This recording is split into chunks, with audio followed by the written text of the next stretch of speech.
इस खबर ने सनसनी फैला दी है। लड़की ने पत्ता गोभी खाया और पत्ते गोभी के अंदर जो कीड़ा था, उस कीड़े से वो कीड़ा दिमाग में चला गया और उस कीड़े की वजह से 25 गांठें उस लड़की के दिमाग में बन गई और जिसकी वजह से उस लड़की की मौत हो गई। और जब डॉक्टरों ने खुलासा किया, डॉक्टरों ने जांच पड़ताल की कि आखिर वो कीड़ा लड़की के मुंह में कैसे गया और फिर वो दिमाग के अंदर कैसे पहुंचे, लड़की की मौत कैसे हुई, तो इस खबर को जानने के बाद हर कोई हैरान है, हर कोई परेशान है कि मतलब एक साथ दो लड़कियों की मौत है। क्योंकि अभी जिस लड़की की मौत हुई है, पत्ता गोभी उसने फास्ट फूड में खाया था।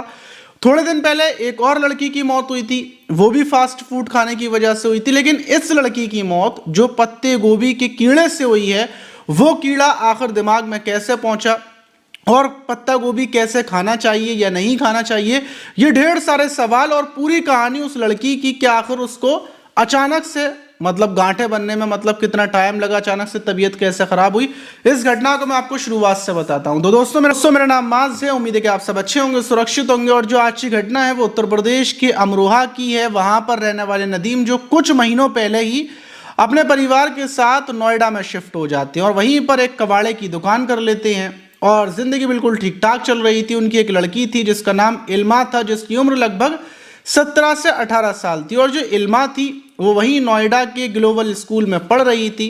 वहीं आज से एक महीने पहले अचानक से इल्मा को बुखार आता है। बुखार आने के बाद उसको टाइफाइड हो जाता है। उसको वहीं के एक प्राइवेट हॉस्पिटल में दिखाया जाता है, लेकिन उसका बुखार उतरने का नाम नहीं ले रहा था और रोजाना उसके सर में दर्द, सर भारी भारी होना, चक्कर आना और ये दिक्कत बराबर चलती रहती है। डॉक्टर्स उसका जो दवाओं से इलाज कर रहे थे वो बराबर इलाज चल रहा था, लेकिन ज़रा सा भी आराम नहीं मिल रहा था।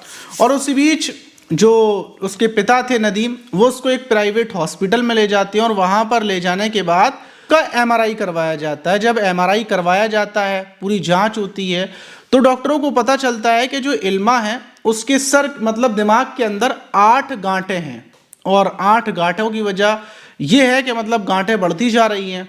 फौरन जो उसके पिता थे वो परेशान हो जाते हैं।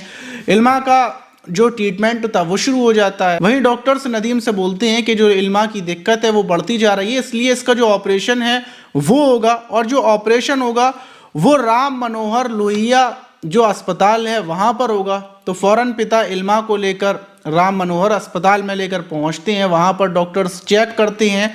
22 दिसंबर को इल्मा को लाया जाता है। डॉक्टर्स जब चेक करते हैं, फिर दोबारा से एमआरआई करवाया जाता है, तो इल्मा की गांठें 8 से बढ़कर 25 हो चुकी थी। मतलब बहुत तेज़ी से इल्मा के मतलब दिमाग के अंदर गांठें बढ़ रही थी और उसकी वजह से इल्मा की हालत ख़राब हो गई थी। फ़ौरन इल्मा को भर्ती कर दिया जाता है और फिर एक इल्मा की सर्जरी होती है, ऑपरेशन होता है। ऑपरेशन कई घंटों तक चलता है।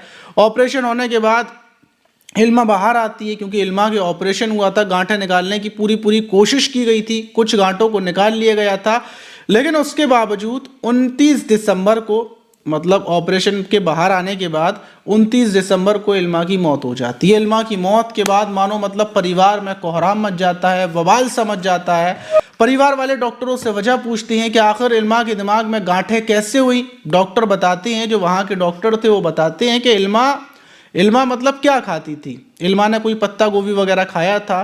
तो परिवार के लोग बताते हैं कि इल्मा को पिज़्ज़े बर्गर खाने का बहुत शौक था और जो बर्गर होता है, बर्गर के अंदर पत्ता गोभी कच्चा रखा जाता है और जाहिर सी बात है उसी के ज़रिए या फिर चाउमीन वगैरह के ज़रिए, क्योंकि चाउमीन में तो पत्ता गोभी बन जाता है लेकिन ऊपर से भी थोड़ा बहुत डाल दिया जाता है। तो ऐसे कर इल्मा पत्ता गोभी मतलब फास्ट फूड में खाया करती थी और फास्ट फूड बेतहाशा खाती थी।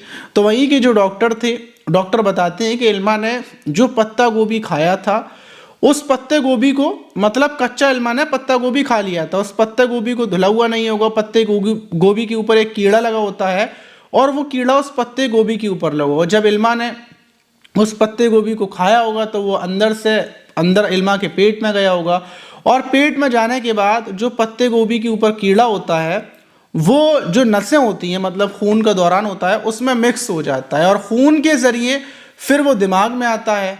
मतलब अगर किसी के भी पेट में अगर वो कीड़ा चला जाता है तो खून के ज़रिए बिल्कुल बारीक सा होता है जो खून में मिलकर दिमाग में आता है और फिर दिमाग में आकर वो गांठें बनाना शुरू कर देता है। मतलब अपना काम, एक बीमारी होती है, उसकी बीमारी का मतलब यही होता है वो सिर्फ इस जो पत्ते गोभी होता है ये फिर एक बड़ी बीमारी को जन्म दे देता है। और ये बीमारी ज़रूरी नहीं है कि पत्ते गोभी से होगी।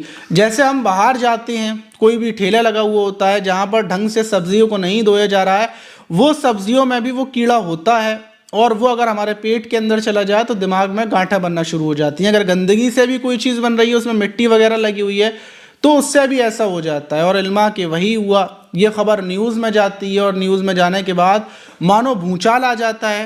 क्योंकि अभी कुछ ही दिन पहले एक खबर आई थी, वो लड़की भी अमरोहा की थी, जिसकी खबर आपने सुनी होगी, जिसका नाम आहाना था। वो भी 12th में पढ़ रही थी और उसकी जो आंतें थी वो चिपक गई थी, आंतों में सुराख हो गए थे। और डॉक्टरों का कहना ये था कि मतलब फास्ट फूड की वजह से आंतें चिपकी हैं। और दुनिया में अभी तक डॉक्टरी मतलब लाइन में ऐसा हुआ ही नहीं है कि आंतों को बदला जा सके या फिर आंतों को बनाया जा सके। आंतें बिल्कुल गॉड ने दी हैं। अगर आंतें ख़राब हो गई तो उसका कोई इलाज नहीं है, कोई ट्रीटमेंट नहीं है। तो उसकी भी मौत हो गई थी और ये एक दूसरी मौत फास्ट फूड की वजह से। तो मैंने सोचा आज आप लोगों को बताता हूँ कि फास्ट फूड कितना ख़तरनाक है। तो अगर आप कभी भी फास्ट फूड वगैरह खाते हैं तो सबसे पहला ख्याल आप ये रखें कि ये जो रोड पर ठेले वगैरह खड़े होते हैं, इनसे आप बिल्कुल ना खाएं। कोई अगर अच्छी दुकान हो, मतलब पहली बात अगर आपका मन नहीं मान रहा है, पहली बात तो ये कि आप खाएं ना। और अगर आपका मन नहीं मान रहा है तो आप एक अच्छी जगह पर जाएं, अच्छी शॉप पर जाएं जहाँ पर साफ़ सफाई का ख्याल रखा जाता हो, जहाँ पर सारी चीज़ें फ्रेश वगैरह मिलती हों। ये नहीं कि मतलब ठेले वालों से खा लिए, क्योंकि इन लोगों के पास जो सामान बच जाता है ये दूसरे दिन भी उस सामान को बेचते हैं। तो इन चीज़ों से बचें, अपना ख्याल रखें और दूसरों को भी बचाएं। मिलते हैं किसी और वीडियो में।